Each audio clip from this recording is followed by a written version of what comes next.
مش ممكن حد يخرج من الأقطار دي ويطلع لسدرة المنتهى أو للعرش أو إلى آخره إلا بسلطان زي النبي عليه الصلاة والسلام. الكلام ده أحلام. يبقى الإنسان هيقدر يقعد 5000 مليون سنة بالحماقة بتاعته دي؟ ده لو قعد له 200-300 سنة يبقى يعني. حلقات زحل ياما أثارت خيال الفلكيين. إيه حكاية زحل وحلقاته؟ زحل رحلة طولها 2000 مليون ميل. في الواقع يعني عشان نوصل زحل هنخترق الفضاء، وحكاية الفضاء دي لوحدها لغز. يعني الواحد متهيأله ان كلمة فضاء يعني الواحد لما يطلع الفضاء خلاص يعني هو بقى على كيفه، لكن ده مش صحيح.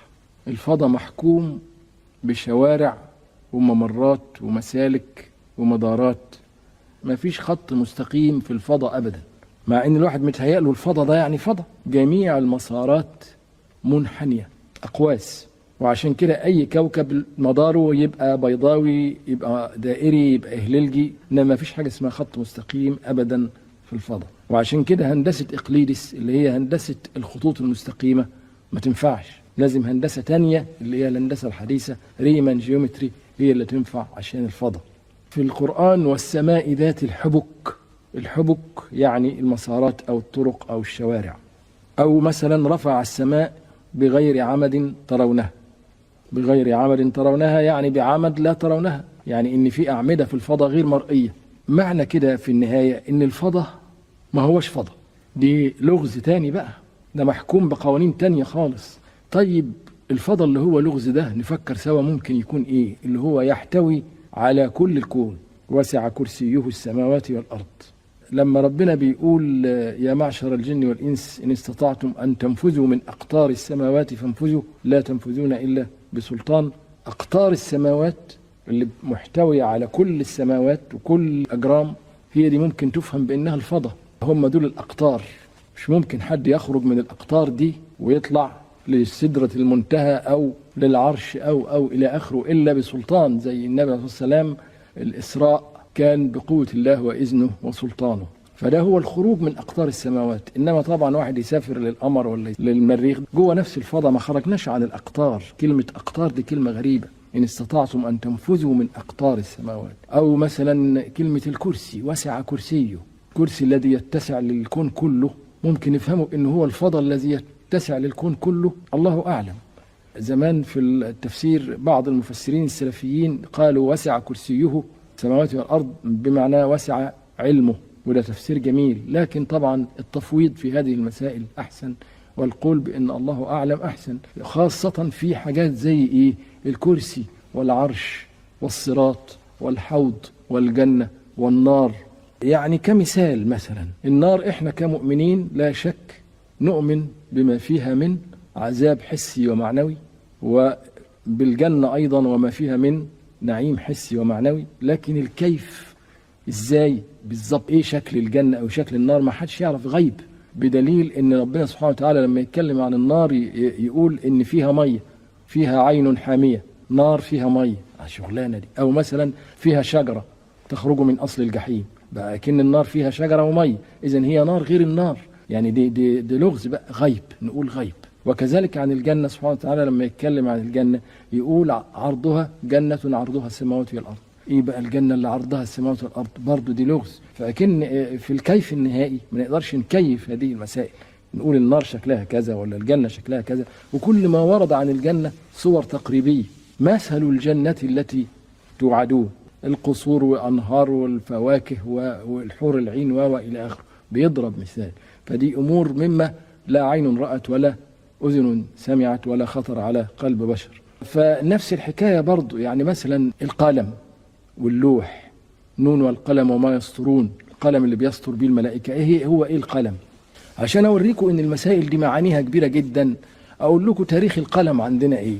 القلم اول ما ابتدى كان ريشة فرخ، وبعد كده بقى قلم رصاص، وبعدين بقى ايه قلم الكتروني اللي هو بيكتب في الكمبيوتر، وبعدين بقى شعاع ليزر، وكله قلم. او اللوح مثلا، لما نيجي الورق عندنا اللي كتبنا عليه، اول ما كتبنا على الحجارة، وبعدين كتبنا على شريط تسجيل، وبعدين كتبنا على الفيديو. الله، شوفوا تطور معاني القلم واللوح. وعشان كده لما تيجي ذكر الكلام ده في القرآن ما يصحش نحدده بمعنى، لأنه حتى في العالم بتاعنا عمال يتطور معناه ويتسع بشكل غريب. فهي طبعا مجرد محاولة لفهم. لما نتكلم على الكرسي أو على الأقطار فنقول الفضاء، هي مجرد محاولة للفهم لكن ليس تفسير بالمرة، لأن هذه المسائل هي غيب. الكرسي والعرش والصراط واللوح والقلم والحوض والجنة والنار. إذا كان الفضاء نفسه اللي احنا عايشينه ده، الفضاء ده بتاع الدنيا، مش بقى حكاية العرش والكرسي، لا ده الفضاء ده بقى حاجة خاصة بالدنيا، سبيس، مش قادرين نفهمه. الفضاء لغز. من عجائب الفضاء اللي يوريكم ان هو لغز فعلا، ان تبقى انت راكب المركبة وماشي بسرعة 45,000 ميل ساعة، ومع كده لا تشعر اطلاقا بانك تتحرك، ولا يستطيع ان يفرق بين السكون والحركة. التفريق بينهما مستحيل. ليه؟ لسبب بسيط، لان احنا ما نقدرش نحكم على الحركة الا بالمقارنة برصيف ثابت. فتبص تلاقي المركبة الفضائية ماشية بسرعة 45,000 ميل ساعة، سرعة رهيبة دي، وفي نفس الوقت اللي قاعد فيها حاسس انه مش بيتحرك. ودي من الغاز الفضاء. الحكاية ما هياش لعبة، الحكاية يعني الفضاء دي هو خطير قوي، مليان الغاز. زحل كوكب شديد اللمعان، ضخم جدا، حجمه قد الأرض 650 مرة. هذا الكوكب كوكب غازي، يعني كله غازات، ولما تنزل عليه مش هتلاقي أرض، هتلاقي مية، عبارة عن غاز الهيدروجين السائل. تبص ما تلاقيش أرض، إنما هتلاقي محيط. المحيط ده عبارة عن غاز الهيدروجين السائل، هتنزل فيه بعمق 30,000 ميل لغاية ما توصل للنواة بتاعة زحل أو البذرة اللي جواه، حجمها تقريبا حجم الأرض وهي صخرية. زحل طبعا اشتهر بالحلقات بتاعته، يعني تشوفه كده بأي منظار تلاقي متحزم بحزام مضيء. حلقات زحل ياما أثارت خيال الفلكيين، وكانوا دايما في الصور اللي بيطلعوها لزحل بنشوف إن هذا الحزام متقسم ل3 مناطق من الحلقات، وبين المنطقة والمنطقة في حزام فاضي، لكن اتضح بعد التصوير إنه مش فاضي، ده مليان حلقات هو الآخر. فبتبقى في النهاية بنطلع بعدد من الحلقات، آلاف الملايين من الحلقات. وبعدين إيه هي الحلقات؟ اتضح إن هذه الحلقات عبارة عن ذرات وحصى صغير يتفاوت في الحجم بين ملي وسنتي، ويوصل ل10 متر، زلط بحجم الأتوبيس، متوزع بعرض 4000 ميل. يعني الحزام اللي حوالين زحل بعرض 4000 ميل وسمك ميل واحد. اتضح ان جوه هذه المناطق في قميرات صغيرة. ايضا اتضح ان جو زحل مليء بالزوابع، والزوابع بسرعة 1000 ميل ساعة عند خط الاستواء الزحلي نفسه، والنهار بتاعه 10 ساعات، أقصر من النهار بتاعنا. لكن بيقال الجماعة الفلكيين لهم أحلام طبعا، يقول لك لما تنفجر الشمس بعد 5000 مليون سنة تتمدد وتنفجر وتحرق الكواكب القريبة اللي هي عطارد والزهرة والأرض كوكبنا اللي احنا عايشين عليه والمريخ، كل ده هيتحرق. لكن لأن زحل متطرف قوي فهيتحول من البرودة الشديدة إلى الدفء، وهيبقى تايتان كوكب دافئ وفيه جميع الغازات اللي ممكن تبتدي بيها الحياة من جديد. فالفلكيين بيقولوا انه ان شاء الله هيبقى ده الريست هاوس لما تنفجر الشمس. طبعا بعد 5000 مليون سنة بيتصوروا العلم بقى هيبقى يا سلام، فتكون عملنا مراكب بقى ونهرب زي حكاية سفينة نوح، فهيبقى هو ده الريست هاوس بتاعنا عند تايتان، لأنه هيبقى أقرب محطة لنا، وفي نفس الوقت هيبقى فيه ظروف ممكن تنشأ فيه الحياة من جديد. طبعا الكلام ده أحلام. 5000 مليون سنة إيه بقى الإنسان هيقدر يقعد 5000 مليون سنة بالحماقة بتاعته دي؟ ده لو قعد له 200-300 سنة يبقى يعني. وبعدين على فكرة ده يعني الحكاية دي في الإسلام تكليف وأمر. يعني ربنا سبحانه وتعالى يقول قل سيروا في الأرض فانظروا كيف بدأ الخلق. أمر، مش حكاية إنها طرف، لا ده أمر، جزء من إيمان المؤمن. قل انظروا ماذا في السماوات والأرض فارجع البصر هل ترى من فطور ثم ارجع البصر كرتين ينقلب إليك البصر خاسئا وهو حسير. تفتح صفحة تانية تلاقي أمر تاني أمر بالنظر إلى الإبل كيف خلقت، وإلى الأرض كيف سطحت، وإلى الجبال كيف نصبت، وإلى السماء كيف رفعت. أوامر صريحة بالنظر والسير في الآفاق واكتشاف كيف بدأ الخلق وإلى آخره. بالنسبة للمسلم هذه الرحلات واجبة وهو مأمور بها وهو أولى الناس بهذه الرحلات، لكن في الحقيقة الأجنبي سبقنا وخد ثوابها. طبعا هم بيعملوها ليس لهدف ديني لكن لهدف دنيوي. ايه هدفهم؟ هدفهم تعرف على المصير والاحتياط للمستقبل وحساب الكوارث وازاي يخططوا للكوارث.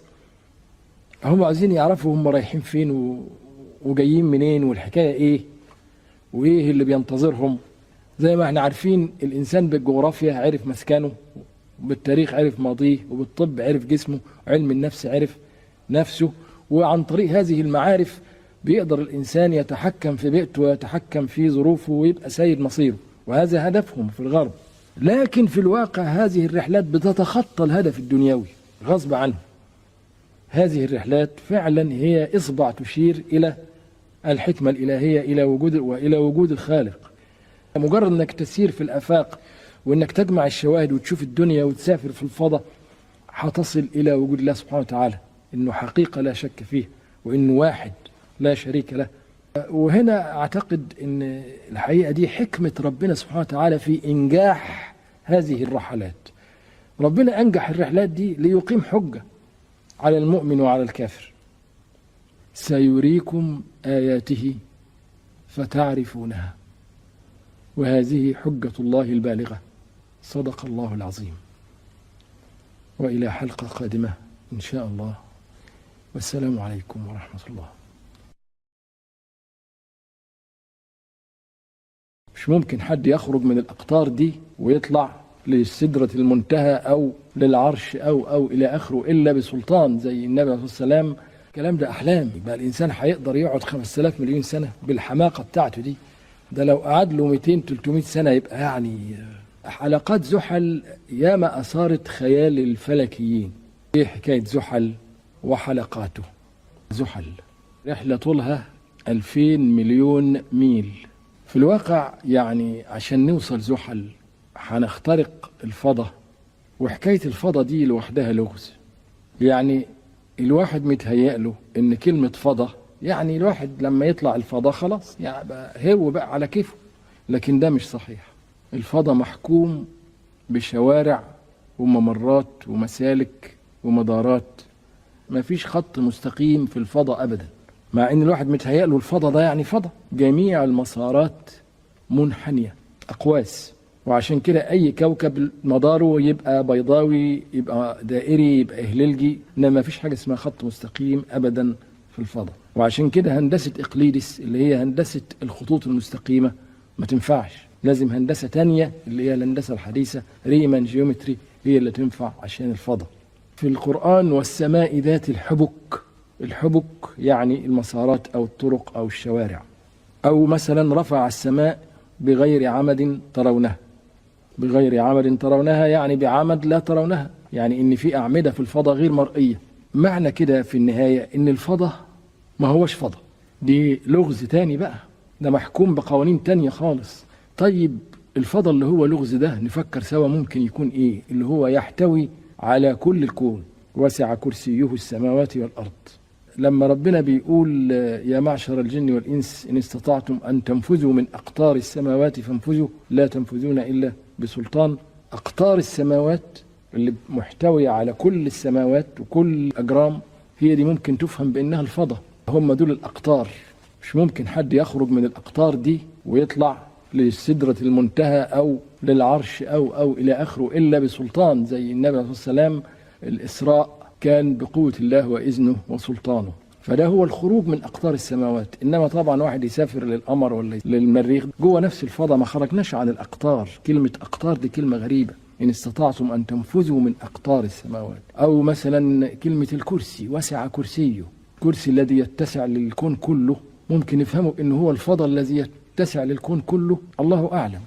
زمان في التفسير بعض المفسرين السلفيين قالوا وسع كرسيه السماوات والأرض بمعنى وسع علمه وده تفسير جميل، لكن طبعا التفويض في هذه المسائل أحسن، والقول بأن الله أعلم أحسن، خاصة في حاجات زي إيه؟ الكرسي والعرش والصراط والحوض والجنة والنار. يعني كمثال مثلا النار، إحنا كمؤمنين لا شك نؤمن بما فيها من عذاب حسي ومعنوي، وبالجنة أيضا وما فيها من نعيم حسي ومعنوي، لكن الكيف إزاي بالضبط، إيه شكل الجنة أو شكل النار، ما حدش يعرف، غيب.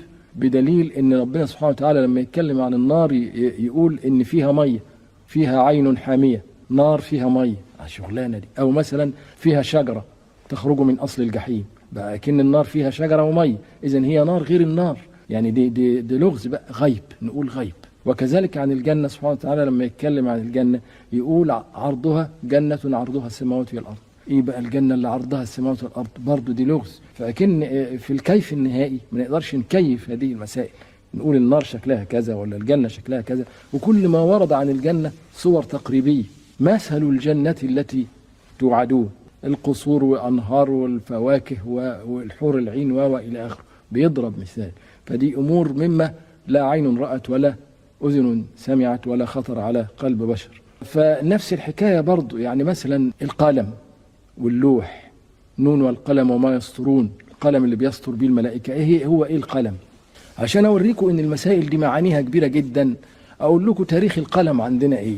القلم اول ما ابتدى كان ريشة فرخ، وبعد كده بقى قلم رصاص، وبعدين بقى ايه؟ قلم الكتروني اللي هو بيكتب في الكمبيوتر، وبعدين بقى شعاع ليزر، وكله قلم. او اللوح مثلا، لما نيجي الورق عندنا اللي كتبنا عليه، أول ما كتبنا على الحجارة، وبعدين كتبنا على شريط تسجيل، وبعدين كتبنا على الفيديو. الله، شوفوا تطور معاني القلم واللوح. وعشان كده لما تيجي ذكر الكلام ده في القرآن ما يصحش نحدده بمعنى، لأنه حتى في العالم بتاعنا عمال يتطور معناه ويتسع بشكل غريب. فهي طبعا مجرد محاولة لفهم. لما نتكلم على الكرسي أو على الأقطار فنقول الفضاء، هي مجرد محاولة للفهم، لكن ليس تفسير بالمرة، لأن هذه المسائل هي غيب. الكرسي والعرش والصراط واللوح والقلم والحوض والجنة والنار. إذا كان الفضاء نفسه اللي احنا عايشينه ده، الفضاء ده بتاع الدنيا، مش بقى حكاية العرش والكرسي، لا، ده الفضاء ده بقى حاجة خاصة بالدنيا، سبيس، مش قادرين نفهمه. الفضاء لغز. من عجائب الفضاء اللي يوريكم ان هو لغز فعلا، ان تبقى انت راكب المركبة وماشي بسرعة 45,000 ميل ساعة، ومع كده لا تشعر اطلاقا بانك تتحرك، ولا يستطيع ان يفرق بين السكون والحركة، التفريق بينهما مستحيل. ليه؟ لسبب بسيط، لان احنا ما نقدرش نحكم على الحركة الا بالمقارنة برصيف ثابت. فتبص تلاقي المركبة الفضائية ماشية بسرعة 45,000 ميل ساعة، سرعة رهيبة دي، وفي نفس الوقت اللي قاعد فيها حاسس انه مش بيتحرك. ودي من الغاز الفضاء. الحكاية ما هياش لعبة، الحكاية يعني الفضاء دي هو خطير قوي، مليان الغاز. زحل كوكب شديد اللمعان، ضخم جدا، حجمه قد الأرض 650 مرة. هذا الكوكب كوكب غازي، يعني كله غازات، ولما تنزل عليه مش هتلاقي أرض، هتلاقي مية، عبارة عن غاز الهيدروجين السائل. تبص ما تلاقيش أرض، إنما هتلاقي محيط. المحيط ده عبارة عن غاز الهيدروجين السائل، هتنزل فيه بعمق 30,000 ميل لغاية ما توصل للنواة بتاعة زحل أو البذرة اللي جواه، حجمها تقريبا حجم الأرض وهي صخرية. زحل طبعا اشتهر بالحلقات بتاعته، يعني تشوفوا كده بأي منظار تلاقي متحزم بحزام مضيء. حلقات زحل ياما أثارت خيال الفلكيين، وكانوا دايما في الصور اللي بيطلعوها لزحل بنشوف إن هذا الحزام متقسم ل3 مناطق من الحلقات، وبين المنطقة والمنطقة في حزام فاضي، لكن اتضح بعد التصوير إنه مش فاضي، ده مليان حلقات هو الآخر. فبتبقى في النهاية بنطلع بعدد من الحلقات، آلاف الملايين من الحلقات. وبعدين إيه هي الحلقات؟ اتضح ان هذه الحلقات عبارة عن ذرات وحصى صغير يتفاوت في الحجم بين ملي وسنتي، ويوصل ل10 متر، زلط بحجم الأتوبيس، متوزع بعرض 4000 ميل. يعني الحزام اللي حوالين زحل بعرض 4000 ميل وسمك ميل واحد. اتضح ان جوه هذه المناطق في قميرات صغيرة. ايضا اتضح ان جو زحل مليء بالزوابع، والزوابع بسرعة 1000 ميل ساعة عند خط الاستواء الزحلي نفسه، والنهار بتاعه 10 ساعات، أقصر من النهار بتاعنا. لكن بيقال الجماعة الفلكيين لهم أحلام طبعا، يقول لك لما تنفجر الشمس بعد 5000 مليون سنة تتمدد وتنفجر وتحرق الكواكب القريبة اللي هي عطارد والزهرة والأرض كوكبنا اللي احنا عايشين عليه والمريخ، كل ده هيتحرق. لكن لأن زحل متطرف قوي فهيتحول من البرودة الشديدة إلى الدفء، وهيبقى تيتان كوكب دافئ وفيه جميع الغازات اللي ممكن تبتدي بيها الحياة من جديد. فالفلكيين بيقولوا انه ان شاء الله هيبقى ده الريست هاوس لما تنفجر الشمس. طبعا بعد 5000 مليون سنة بيتصوروا العلم بقى هيبقى يا سلام، فتكون عملنا مراكب بقى ونهرب زي حكاية سفينة نوح، فيبقى هو ده الريست هاوس بتاعنا عند تيتان، لأنه هيبقى أقرب محطة لنا، وفي نفس الوقت هيبقى فيه ظروف ممكن تنشأ فيه الحياة من جديد. طبعا الكلام ده أحلام. 5000 مليون سنة إيه بقى الإنسان هيقدر يقعد 5000 مليون سنة بالحماقة بتاعته دي؟ ده لو قعد له 200 300 سنة يبقى يعني. وبعدين على فكرة ده يعني الحكاية دي في الإسلام تكليف وأمر. يعني ربنا سبحانه وتعالى يقول قل سيروا في الأرض فانظروا كيف بدأ الخلق. أمر، مش حكاية إنها طرف، لا ده أمر جزء من إيمان المؤمن. قل انظروا ماذا في السماوات والأرض فارجع البصر هل ترى من فطور ثم ارجع البصر كرتين ينقلب إليك البصر خاسئا وهو حسير. تفتح صفحة تانية تلاقي أمر تاني، أمر بالنظر إلى الإبل كيف خلقت، وإلى الأرض كيف سطحت، وإلى الجبال كيف نصبت، وإلى السماء كيف رفعت. أوامر صريحة بالنظر والسير في الآفاق واكتشاف كيف بدأ الخلق وإلى آخره. بالنسبة للمسلم هذه الرحلات واجبة وهو مأمور بها وهو أولى الناس بهذه الرحلات، لكن في الحقيقة الأجنبي سبقنا وخد ثوابها. طبعا هم بيعملوها ليس لهدف ديني لكن لهدف دنيوي. ايه هدفهم؟ هدفهم تعرف على المصير والاحتياط للمستقبل وحساب الكوارث وازاي يخططوا للكوارث. هم عايزين يعرفوا هم رايحين فين وجايين منين والحكاية ايه وايه اللي بينتظرهم. زي ما احنا عارفين الانسان بالجغرافيا عرف مسكنه، وبالتاريخ عرف ماضيه، وبالطب عرف جسمه، وعلم النفس عرف نفسه، وعن طريق هذه المعارف بيقدر الإنسان يتحكم في بيئته ويتحكم في ظروفه ويبقى سيد مصيره، وهذا هدفهم في الغرب. لكن في الواقع هذه الرحلات بتتخطى الهدف الدنيوي غصب عنه. هذه الرحلات فعلا هي إصبع تشير إلى الحكمة الإلهية، إلى وجود الخالق. مجرد أنك تسير في الآفاق وأنك تجمع الشواهد وتشوف الدنيا وتسافر في الفضاء هتصل إلى وجود الله سبحانه وتعالى، إنه حقيقة لا شك فيه، وإنه واحد لا شريك له. وهنا أعتقد إن الحقيقة دي حكمة ربنا سبحانه وتعالى في إنجاح هذه الرحلات. ربنا أنجح الرحلات دي ليقيم حجة على المؤمن وعلى الكافر. سيريكم آياته فتعرفونها وهذه حجة الله البالغة. صدق الله العظيم. وإلى حلقة قادمة إن شاء الله، والسلام عليكم ورحمة الله. مش ممكن حد يخرج من الأقطار دي ويطلع لسدرة المنتهى أو للعرش أو إلى آخره إلا بسلطان زي النبي عليه الصلاة والسلام. الكلام ده أحلام. بقى الإنسان هيقدر يقعد 5000 مليون سنة بالحماقة بتاعته دي؟ ده لو قعد له 200 300 سنة يبقى يعني. حلقات زحل ياما أثارت خيال الفلكيين. ايه حكاية زحل وحلقاته؟ زحل رحلة طولها 2000 مليون ميل. في الواقع يعني عشان نوصل زحل هنخترق الفضاء، وحكاية الفضاء دي لوحدها لغز. يعني الواحد متهيأ له ان كلمة فضاء يعني الواحد لما يطلع الفضاء خلاص يعني هو بقى على كيفه، لكن ده مش صحيح. الفضاء محكوم بشوارع وممرات ومسالك ومدارات.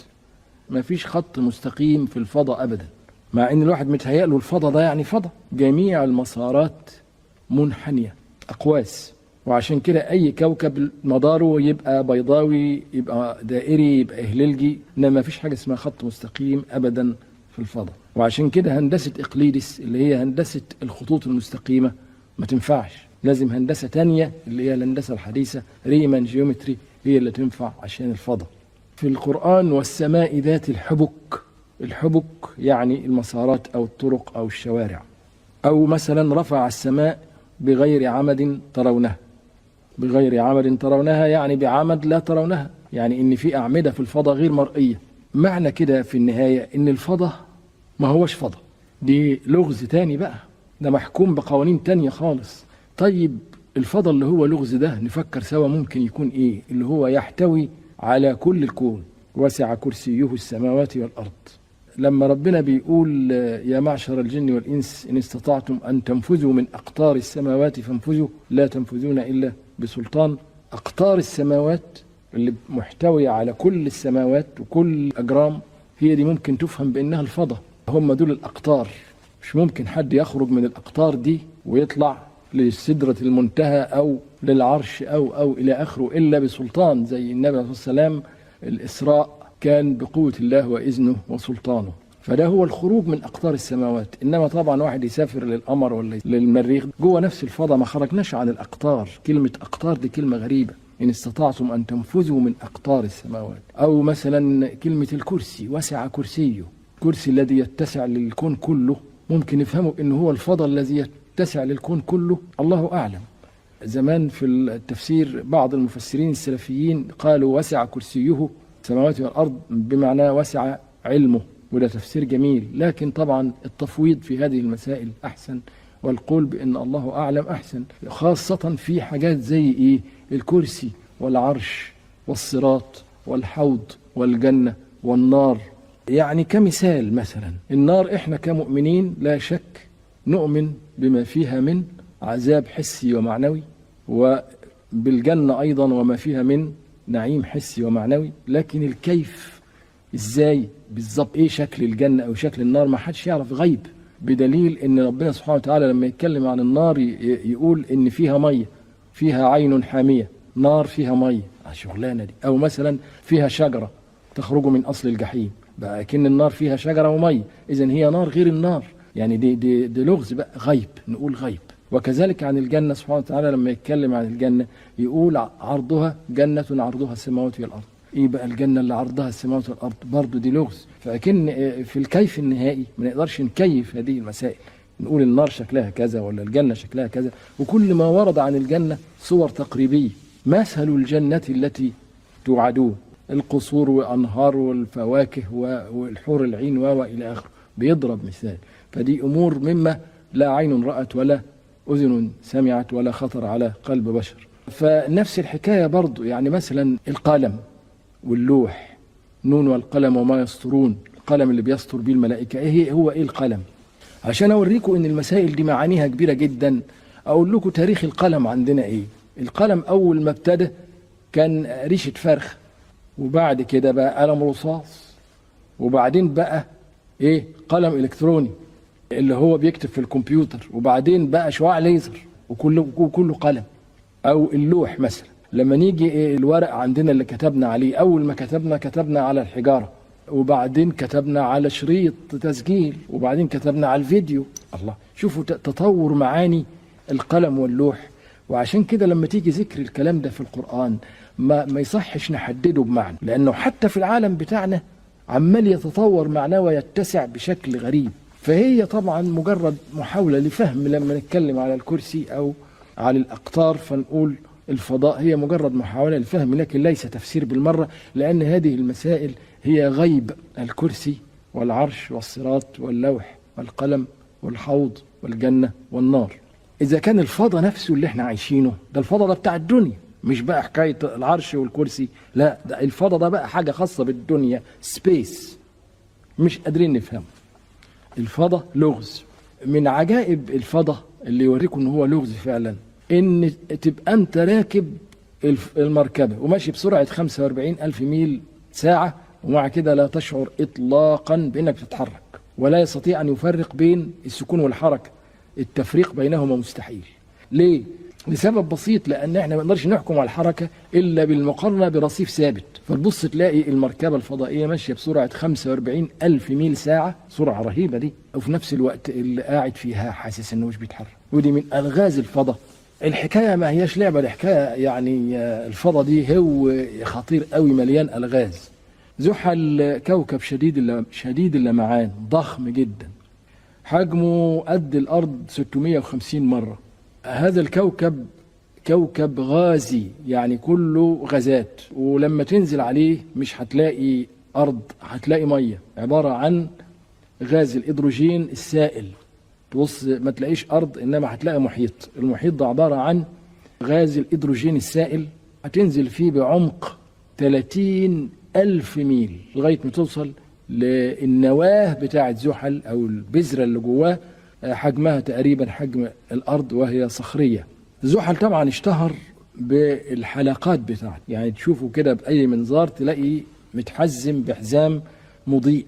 حلقات زحل ياما أثارت خيال الفلكيين، وكانوا دايما في الصور اللي بيطلعوها لزحل بنشوف إن هذا الحزام متقسم ل3 مناطق من الحلقات، وبين المنطقة والمنطقة في حزام فاضي، لكن اتضح بعد التصوير إنه مش فاضي، ده مليان حلقات هو الآخر. فبتبقى في النهاية بنطلع بعدد من الحلقات، آلاف الملايين من الحلقات. وبعدين إيه هي الحلقات؟ اتضح إن هذه الحلقات عبارة عن ذرات وحصى صغير يتفاوت في الحجم بين ملي وسنتي، ويوصل ل10 متر، زلط بحجم الأتوبيس، متوزع بعرض 4000 ميل. يعني الحزام اللي حوالين زحل بعرض 4000 ميل وسمك ميل واحد. اتضح ان جوه هذه المناطق في قميرات صغيرة. ايضا اتضح ان جو زحل مليء بالزوابع، والزوابع بسرعة 1000 ميل ساعة عند خط الاستواء الزحلي نفسه، والنهار بتاعه 10 ساعات، أقصر من النهار بتاعنا. لكن بيقال الجماعة الفلكيين لهم أحلام طبعا، يقول لك لما تنفجر الشمس بعد 5000 مليون سنة تتمدد وتنفجر وتحرق الكواكب القريبة اللي هي عطارد والزهرة والأرض كوكبنا اللي احنا عايشين عليه والمريخ، كل ده هيتحرق. لكن لأن زحل متطرف قوي فهيتحول من البرودة الشديدة إلى الدفء، وهيبقى تايتان كوكب دافئ وفيه جميع الغازات اللي ممكن تبتدي بيها الحياة من جديد. فالفلكيين بيقولوا انه ان شاء الله هيبقى ده الريست هاوس لما تنفجر الشمس. طبعا بعد 5000 مليون سنة بيتصوروا العلم بقى هيبقى يا سلام، فتكون عملنا مراكب بقى ونهرب زي حكاية سفينة نوح، فيبقى هو ده الريست هاوس بتاعنا عند تايتان، لأنه هيبقى أقرب محطة لنا، وفي نفس الوقت هيبقى فيه ظروف ممكن تنشأ فيه الحياة من جديد. طبعا الكلام ده أحلام. 5000 مليون سنة إيه بقى الإنسان هيقدر يقعد 5000 مليون سنة بالحماقة بتاعته دي؟ ده لو قعد له 200-300 سنة يبقى يعني. وبعدين على فكرة ده يعني الحكاية دي في الإسلام تكليف وأمر.